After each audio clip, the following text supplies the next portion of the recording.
Hiya, this is Elaine Fraser-Gorston in Eastbourne on this glorious May morning.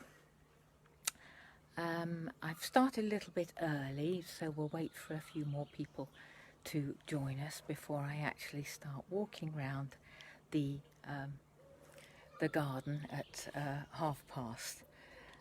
Oh good, I can see that people are already joining me. I've got oh, lots of my friends already here. That's wonderful, wonderful. I just wait for a few more people to join us. You can hear the seagulls all around. They've been pretty noisy this morning, actually. Ah, bonjour, Monique. Yeah, I mean, we haven't had rain for months, any significant rain for months here, so it's all very, very dry. But the roses have been absolutely wonderful, I think. We had such a wet winter that they've absolutely thrived in that. And so I can't remember them ever being so beautiful, but I suppose in our strange times, we've been appreciating them perhaps that little bit more. I'm not sure. Oh, yep, lots more people joining. I'll just keep an eye on the time. I wonder if I've got my have I got my sisters here yet? I hope I've got my sisters here. There's Clancy. Hello, Clancy. It's a long time since I've seen you. Looking forward to seeing you again. Just wait a few more minutes until past. I'll be telling you a little bit about the garden. It's we've been here 27 years, and it started just as a little lawn with little paths around the outside. So we were lucky enough to back onto a green the other side of our wall here. So I got my long-suffering husband to dig up all of the lawn and make flower beds out of it. Here's Caroline. Very good. Nice bit of sisterly support here. That's splendid. Yes, so I've got mixed beds and the style I absolutely love, which is cottage gardening, although we're actually in the middle of a town here. Hi. Oh, and saying hello to Caroline, so that's splendid. I'll give it one more minute and then I'll start my little walk. Yes. So this garden is designed really to look at its best at this time of year, and in fact this very day it should have been open for the National Garden Scheme. So I always open it one weekend a year for the National Garden Scheme. Yes, it is indeed a gorgeous morning. Oh, hi Briege, hi Briege. Right, well, I make it just about past now, so I'm going to start the tour now. First of all, I just need to turn you around so that you can actually see the garden. Okay, so this is my garden. I'm afraid it's such a bright day that you might get it might be kind of hard to see some of the colours. But let's just begin by looking at these roses here. This is actually a little white Rambler I bought as a cutting. When we came here 27 years ago, so I'm afraid I don't know the name of that. It's not one of the really monster ones. So. Yes, well, I think it's rather like paradise this morning, I have to say, Monique. Right, so we're looking up now at Cecile Brunner, which is a climbing polyantha. It sort of grows rather like a Rambler, but it's a polyantha rose, most beautiful thing. And it will repeat flower, but I don't hang around to see that. I will cut a lot of this back back to the wall after it's finished flowering, because otherwise it'll take over the whole garden. And it's a bit of a monster, really. It goes right up to the top of a holly tree there. This garden is not big. It's about 60 by 50 feet, and it's about 400 yards from the sea, and I'm sure you can hear the seagulls screeching overhead. But it is walled, and it means that it really holds the scent, and we don't get any of those salt-laden winds that other people get close by the seafront. Okay, so I'm just going to turn you round. I'll try not to make you too dizzy. I'll do it slowly. We're just coming past this lovely thing, which is Buff Beauty. Yeah, sorry, Caroline, that was Cecile Brunner. That the big pink climber there, Cecile Brunner, and this is Buff Beauty, which is a hybrid musk. Now she has a tendency to hold her heads down rather, and so I let her grow rather tall, so that we can actually look into the lovely apricot flowers. They start out quite dark and then fade, but it has lovely healthy foliage. Very, very pretty rose, that. And then we come round to another real beauty. This is a centifolia rose, and this is Fantan Latour.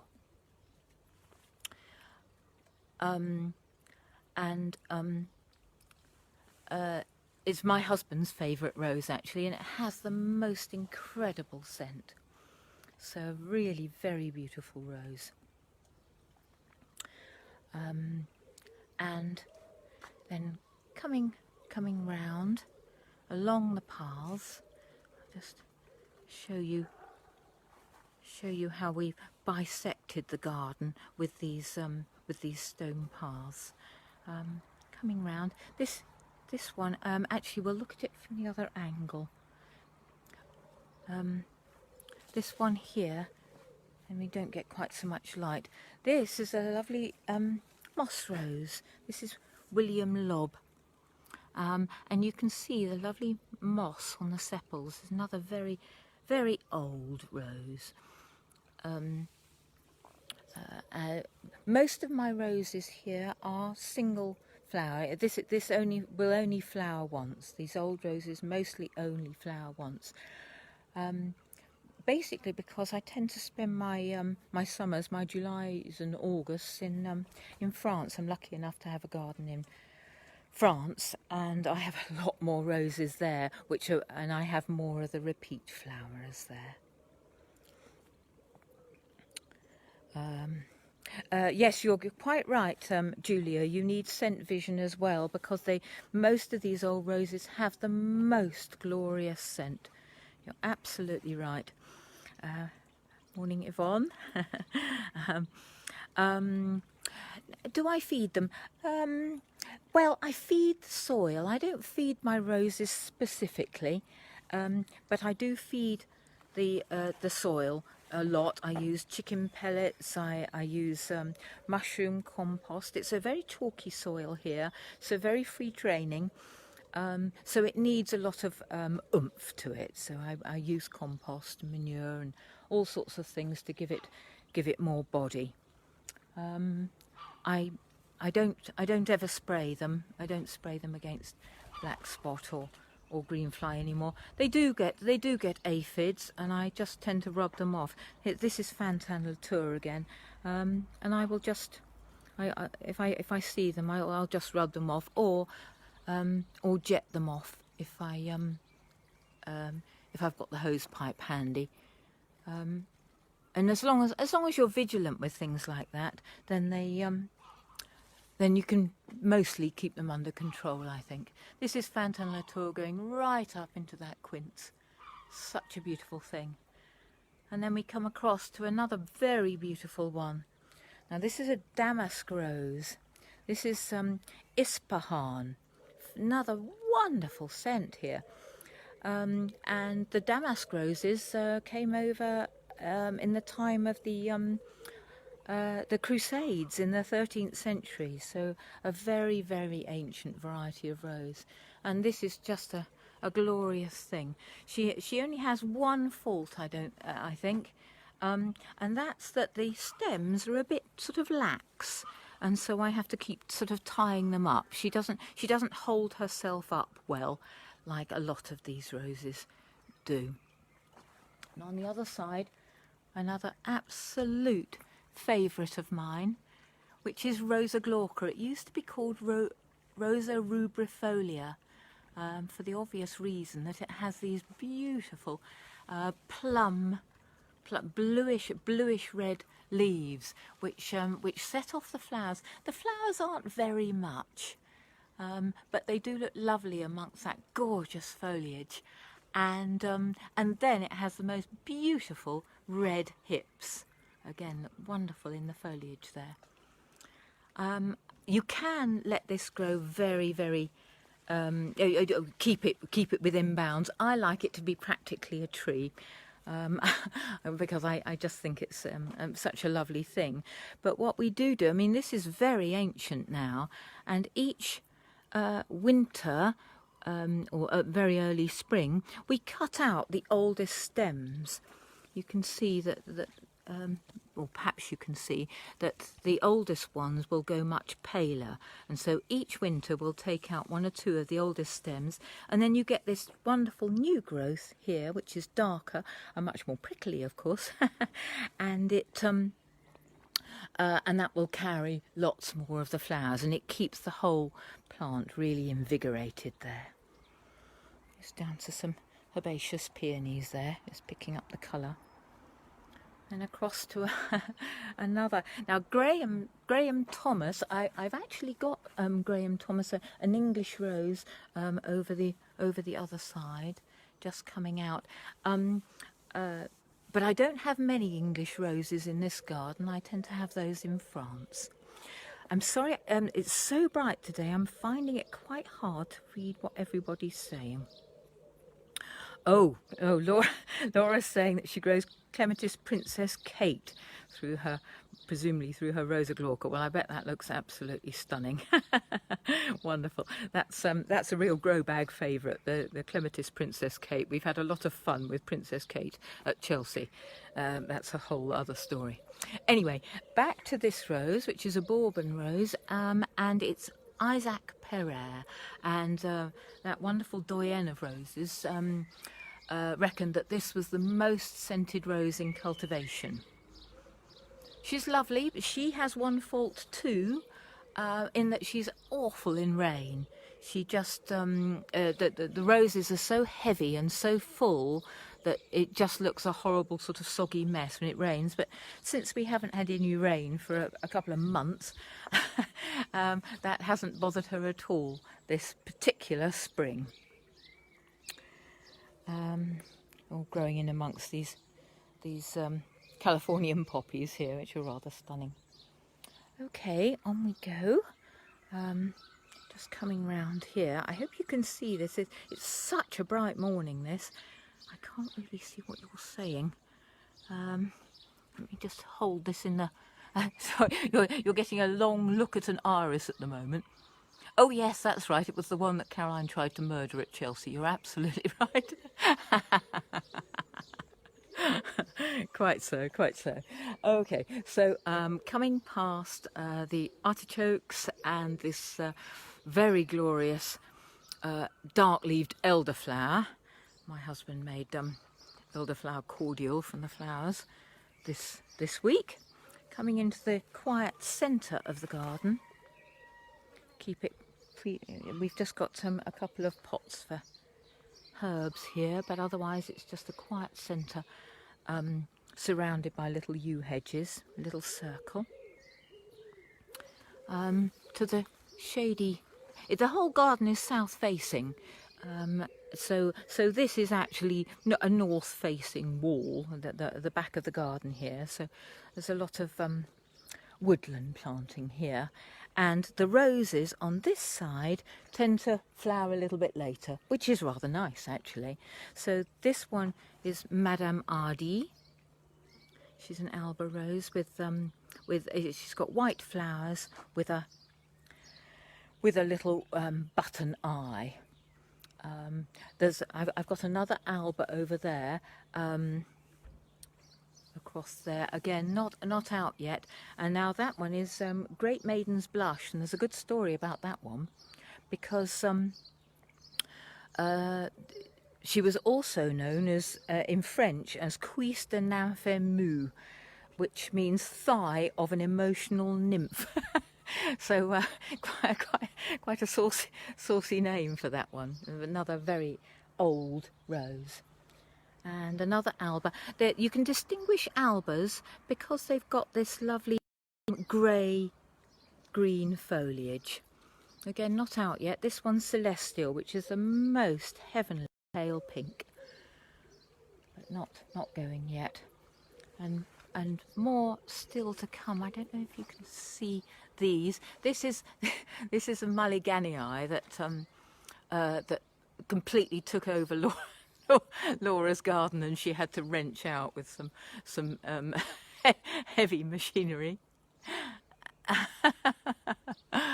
And now what's Ella saying? Yeah, I don't want to in particular. Yes, I think they are.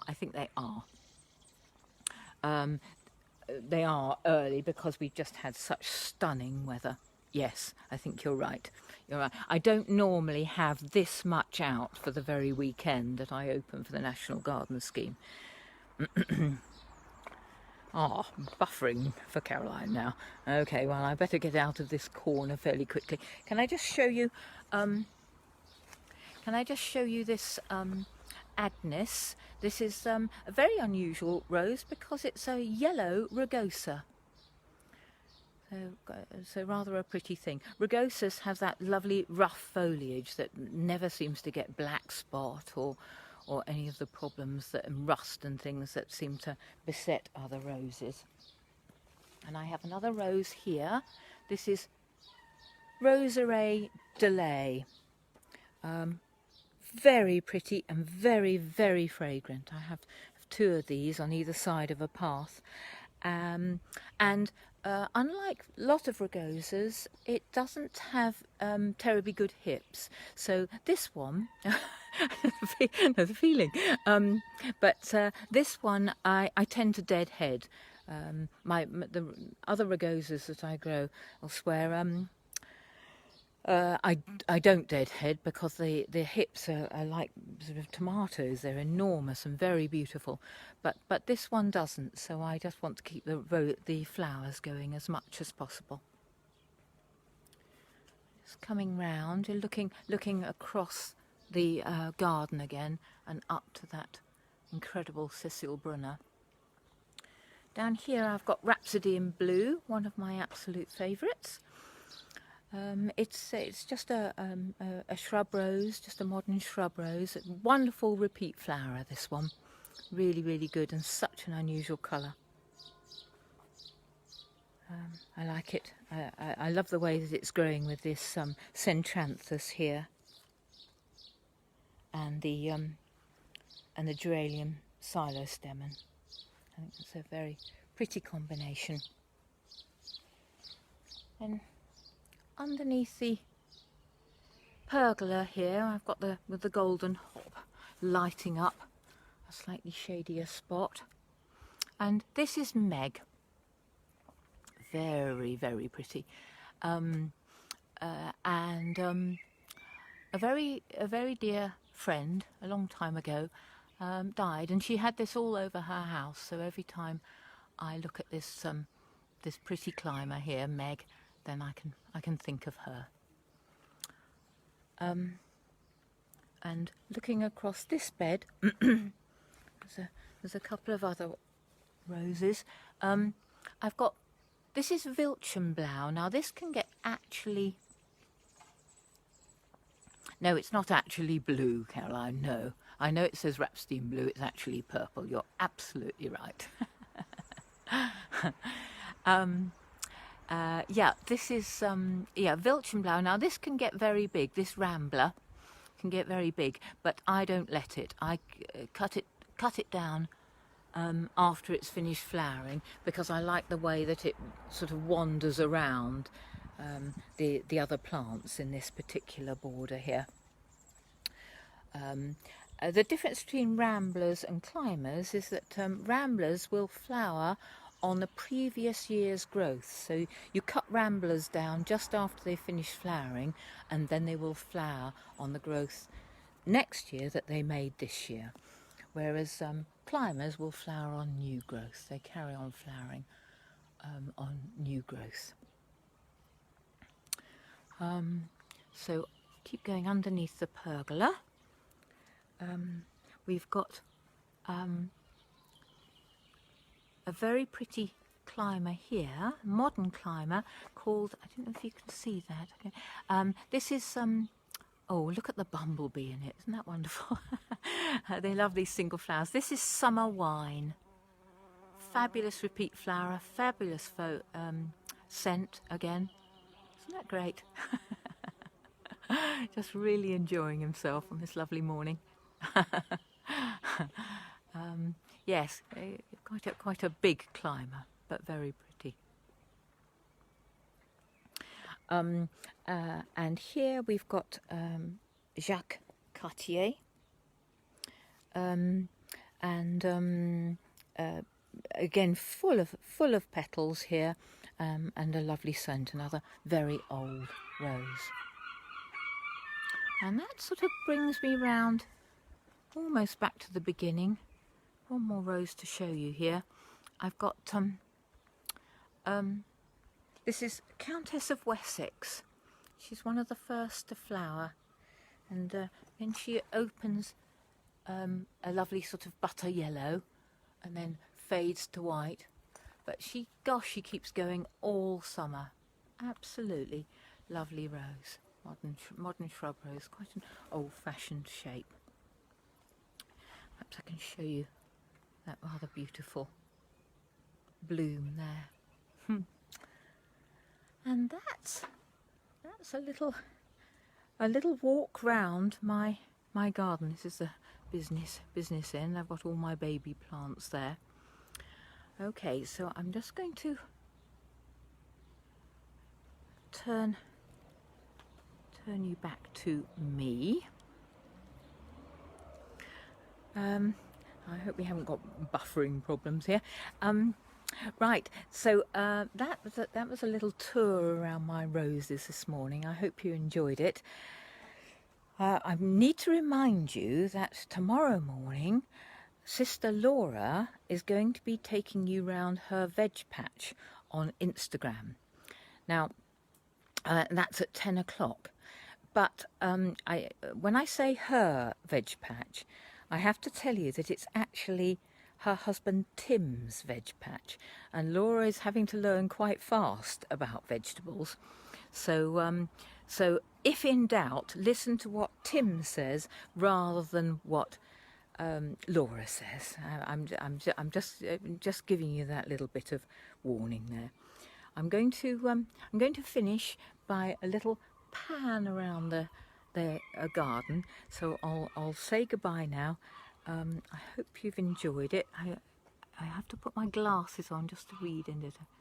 All right. Well, I'll read the pink one. Summer wine. Yes, it was summer wine in the corner there. Yeah. That's the one with the bee in it. Yeah, exactly. Quite right. Okay. So I'm going to turn you around now and give you one last look at the garden before I finish. Okay. Bye.